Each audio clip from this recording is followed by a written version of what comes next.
A German soldier was riding a white horse across a battlefield, littered with wreckage. Suddenly, a soldier appeared on the tank behind him. In one swift move, he leapt forward, knocked the German soldier to the ground, and killed him with just 3 stabs. This clean and efficient killer was named Collier, but his attitude toward others was completely different. Collier reached out, gently soothed the white horse, and then set it free. On the battlefield, Collier was ruthless and cold, yet he gave his last trace of kindness to this white horse. Collier had a tank called Fury, and just like his 4 brothers in arms, this tank meant just as much to him. But war is ultimately cruel, and after a fierce battle with the enemy, Collier's assistant gunner was killed on the spot. Collier didn't even know how many times he had lost a brother he once charged into battle with. With no time to grieve, the crew repaired the damaged tank and immediately moved out, continuing toward the camp. Before long, they finally returned to the camp. Collier sent the fallen assistant gunner's body back to headquarters, but the cruelty of war didn't allow them to waste time on grief or remembrance. Collier had no intention of resting, and he told his men to fully load Fury with ammo and explosives, then prepare to move out again. But seeing fallen comrades everywhere, and civilians left homeless, Collier couldn't hold it in. He made an excuse to go to the restroom, slipped away to a deserted corner, and silently endured the pain of losing another brother. Just as Collier pulled himself together and prepared to rejoin the crew, his superior brought them a new assistant gunner named Norman. But Norman looked completely out of place among them, with pale skin and a hesitant, indecisive demeanor. He had only been in the army for 2 months and was just a typist, let alone driving a tank. He probably couldn't even use a pistol. But after only a moment of thought, Collier accepted the reality and turned to tell Norman that this tank called Fury would be his home from now on. The other 3 crew members weren't nearly as accepting. They looked at the guy in front of them and had no idea what use he could be to the team. They mocked Norman with harsh words, telling him to face reality. War allows no hesitation, not even for a second. They mocked Norman with the harshest words, telling him to wake up and face reality, because a battlefield allows no hesitation, not even for a second. After finishing their insults, one of the crew members named Grady ordered Norman to clean the assistant gunner's station.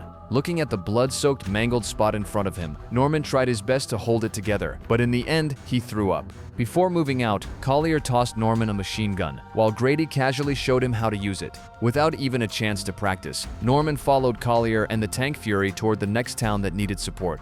Along the way, they saw many fleeing civilians, and in the freezing winter, many of them were still wearing summer dresses. Collier and the crew sitting on the tank showed no reaction to any of it, but Norman, standing nearby, had eyes full of sympathy and compassion. At that moment, Collier began issuing orders. If German soldiers suddenly appeared, they were not to worry about the refugees on the road and were to open fire immediately. Hearing this, Norman's face filled with disbelief, as if his entire understanding of war had been completely shattered in that instant. Grady, standing nearby, told Norman that the machine gun was already loaded and that all he had to do was pull the trigger. He also explained that every 5 rounds contained a tracer, so he could aim more accurately. Norman said he understood and had learned it, but reality often turns out very differently from what he had imagined. As danger closed in, while passing through a forest, Norman spotted a German soldier hiding inside, but out of compassion, he didn't pull the trigger. That moment of hesitation, however, gave the enemy an opening. A grenade suddenly thrown by the enemy instantly set the lead tank on fire, and the crew on top was engulfed in flames. Seeing this, Collier instantly snapped into combat mode and opened fire, killing all the German soldiers hiding in the forest. Collier didn't let his guard down. He jumped off the tank and moved toward the forest to make sure no enemies were still alive. But the burning crew member, unable to endure the pain, shot himself, and Norman witnessed everything with his own eyes. After confirming there was no more danger, Collier turned around and unleashed a furious scolding at Norman. Norman immediately apologized to Collier, saying he couldn't bring himself to pull the trigger when the German soldier looked like just a kid. But Collier grabbed Norman by the collar and forced him to look at the fallen comrade who had taken his own life, warning him that the next time he saw German soldiers, he was to turn them into Swiss cheese. Norman was terrified, but he still agreed, and at that moment, he seemed to finally understand what a battlefield truly was. Back on the tank, Collier signaled to the others that the lead commander had been killed, so from this point on, he would temporarily take over as the leader. I'll lead the column. Let's get us where we're going. Fortunately, there were no enemy ambushes along the way, and Collier quickly led the unit to the town that needed support. The soldiers who saw the reinforcements arrive quickly escorted Collier to the major's command post. The major who met Collier had no time for small talk and quickly assigned him a mission. But upon hearing that only 4 tanks had arrived, he couldn't help complaining. 4, you shouldn't me. I asked for 10. After learning more, Collier realized that since they were fighting on German soil, they had no idea how many weapons, explosives, or troops the enemy had stockpiled. But this wasn't a problem for Collier, and with his extensive combat experience, he quickly came up with a plan. The Major didn't care about the strategy itself, he only wanted Collier to kill more enemies and avenge the fallen brothers. After receiving the mission, Collier immediately returned to his unit and gathered the lead crews of the 4 tanks. He explained his battle plan. They needed to rescue a platoon of comrades trapped in a vegetable field, open fire as soon as they saw the enemy, and if the enemy fired first, focus all firepower on them. After laying out the plan, Collier and his crew began moving toward the rescue point. As the unit approached the rescue point, Collier called the team to a halt. He instructed the soldiers sitting outside the tanks to dismount and hide. The tank drivers closed the hatches tightly, while the rest used the tanks as cover, following closely behind. In this formation, 4 tanks drove side by side toward the combat zone. As they passed the combat zone, the rear crew called back the surviving comrades into the formation.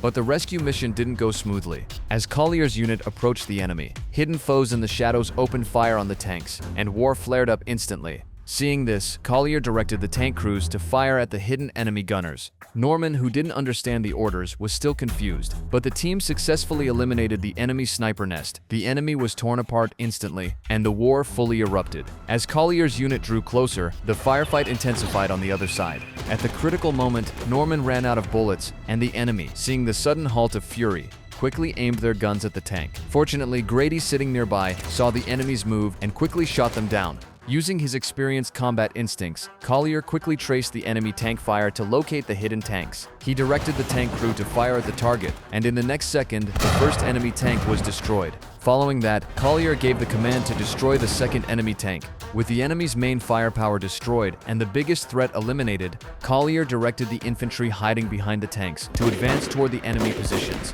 Amid the jeers from his comrades, Norman finally pulled the trigger for the first time on the enemy. He could only watch helplessly as the bullets claimed the lives of others. For a typist who only practiced typing speed, this was nothing short of a nightmare. Norman, looking at the corpses scattered everywhere, sank into deep guilt. He wanted to give up. He didn't want to kill. At that moment, a German soldier wearing a US military coat chose to surrender, shouting for his life. He had a wife and children and wanted to return to his family. But the American soldiers he had killed also had families. Collier paid no mind to the plea and instead called Norman out of the tank. He made the captured German kneel and placed his own pistol into Norman's hands. Norman hesitated even when shooting at a distance from inside the tank, let alone killing at close range. The soldiers nearby mocked him for being a coward who wouldn't pull the trigger. No matter how Collier ordered or even struck him, Norman remained unmoved. Finally, Collier couldn't take it anymore. He forced the pistol into Norman's hands, and with the shot, the German soldier fell right before Norman's eyes. To the soldiers nearby, this single shot wasn't enough to vent their anger. But for Norman, it marked the beginning of his change on the battlefield. And for Collier, his combat experience was built shot by shot in situations like this. A comrade approached, and unlike before, when they mocked Norman, they now tried to comfort him. They recalled Collier's first timid appearance on the battlefield to ease Norman's tension and anxiety. Behind them, Collier acted as if he hadn't heard, letting everyone rest before moving out again toward the town, agreed upon with the company commander. Before departing, Collier reminded Norman to eat something and fill his stomach. On the way to the town, a sudden roar came from the sky. Seeing the reinforcements arriving, Collier and his comrades finally felt a bit relieved. When Collier returned with the troops to the company commander's camp, he found it completely abandoned. But with his extensive combat experience, Collier didn't let his guard down. He told his comrades to stay alert and carefully observe their surroundings to prevent any hidden enemies. As Collier stopped and asked the nearby refugees about enemy movements, a gunshot rang out and a refugee fell right in front of them. Seeing this, Collier immediately fired at the church across the street, and with one shell, the church collapsed, revealing the enemy's hiding spot. Under Collier's command, the enemies inside the church and those hiding in the cellar were quickly eliminated. They then continued forward. Just after turning a corner, an enemy shell was fired, but it missed them. At Collier's command, a shell was fired directly at the shop where the enemy hid. Flames erupted instantly, forcing 2 soldiers out. This time, Norman didn't hesitate and decisively pulled the trigger, spraying bullets at the enemy. At that moment, a civilian walked out holding a white flag, surrendering to Collier. Collier told the refugees to come out and quietly instructed his comrades to load their bullets and shoot if anything suspicious happened. Unexpectedly, the people coming out were all children, but a wounded officer suddenly caught Collier's attention. Learning that the hanged child nearby was killed by this officer, Collier didn't hesitate and ordered his comrades to shoot him dead. After searching, they found that all enemy forces in the town had been eliminated. This meant that Collier and his team had moved one step closer to victory. He walked over to Norman sitting outside the tank and encouraged him, saying he had done well. Seeing Norman still struggling, Collier took him to a particular spot. He made Norman look at a room full of high-ranking officers who had committed suicide because of their arrival. He wanted to tell Norman, "Ideals are peaceful. History is violent."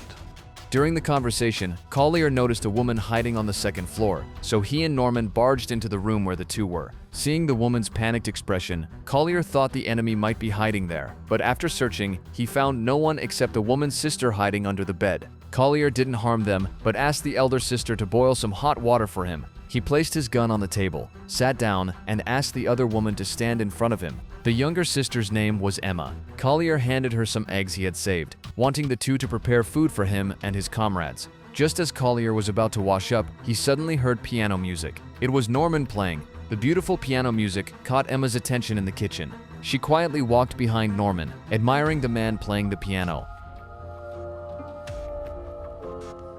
A subtle affection quickly developed between them. Collier watched all this from the side, but he didn't stop Norman. Like a father, he encouraged him to enjoy everything he could still have at this moment. Just as Norman and Emma sat down for tea, their comrades arrived. Grady mocked Norman and Emma with the worst words and even groped Emma. At that moment, Collier stepped in and stopped Grady, telling everyone to sit down and eat properly. But these people didn't settle down. During the meal, they talked about the bloody scenes on the battlefield, and others echoed them. This behavior finally made Collier, who had been holding back, explode, and everyone at the table immediately fell silent. Collier didn't stay long in this town. After eating, they packed up and went downstairs again. After going downstairs, Collier went to find the company commander already stationed in the town. After learning about his next mission, he gathered his comrades to prepare for the next town. But just as everyone was ready to depart, a bomb suddenly fell in front of them, instantly shattering the calm. In the critical moment, Norman hid under the tank and survived. But Emma, hiding in the house, wasn't so lucky. After the bombing ended, Norman looked back and saw Emma's body lying silently among the rubble. Having just tasted love, Norman watched helplessly as the girl he loved died before his eyes. Norman broke down, and at that moment, Grady pulled him out of the rubble. He held Norman tightly, letting him vent all his anger, and told him, "This is war." It's called war! You feel it? Having gone through this, Norman seemed to finally understand what war truly meant. At this moment, Collier acted like an elder to Norman, using the village ahead, billowing with black smoke to guide him.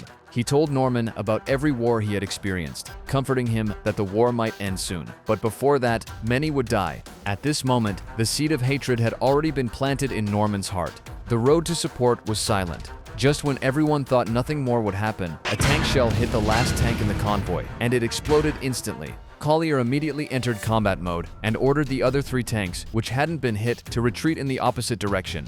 During the retreat, Collier discovered a Tiger tank ahead. To continue to the support town, they had to go through this road, so Collier ordered everyone to stop retreating and had the 3 tanks move forward again. He directed the other 2 tanks to advance from the sides, hoping to end the battle quickly. But after a few tank shells, the enemy Tiger tank remained unscathed. The Tiger tank fired back, and the nearby tank was instantly blown to pieces. Facing the enemy's strong firepower, Collier had no intention of retreating. He directed another tank to move to the right. He tried to trap the Tiger tank between 2 tanks to take it down. But before the maneuver could succeed, the Allied tank was blown up again by the Tiger tank. Taking the opportunity, Collier commanded the tanks to move behind the Tiger tank and directed his comrades to fire at its weakest point. At the critical moment, the Tiger tank caught fire. The enemy had no choice but to abandon it and crawl out to escape. But Collier didn't give them a chance to flee. A few gunshots later, the escaping tank crew dropped dead. Finally, they survived again. But the war didn't allow them a moment to breathe. Although the tank Fury was already battered and the radio completely broken during the battle, they were now isolated. They had no choice but to continue advancing to the town in need of support on their own. But just as they reached the town's vicinity, the tank's track suddenly broke. Unable to continue, they had to stop for repairs. Luckily, the town wasn't far. Collier sent Norman to scout ahead, while he and the other 2 comrades went to the town to find tools to repair the tank. As Norman hid in the forest ahead and prepared to eat some biscuits, suddenly a loud, clear singing reached his ears. Norman quickly got up and ran back to Collier. The other 2 comrades began packing to flee, but Collier stood still, staring ahead. Recalling what the company commander said before departure, only by holding this town could they possibly win.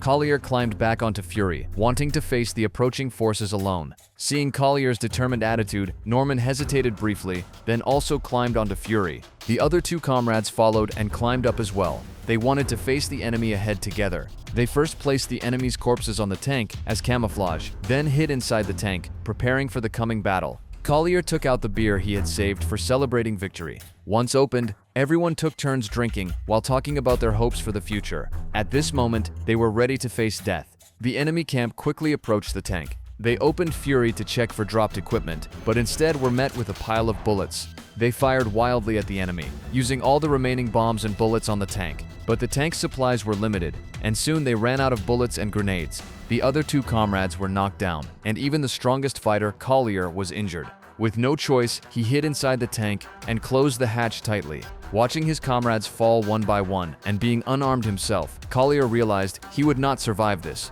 He looked at Norman, whose eyes were filled with tears, and for the first time softened and apologized. Norman knew none of this was Collier's fault. Norman told Collier he was scared, and Collier for the first time admitted his own fear. I'm scared. I'm scared too.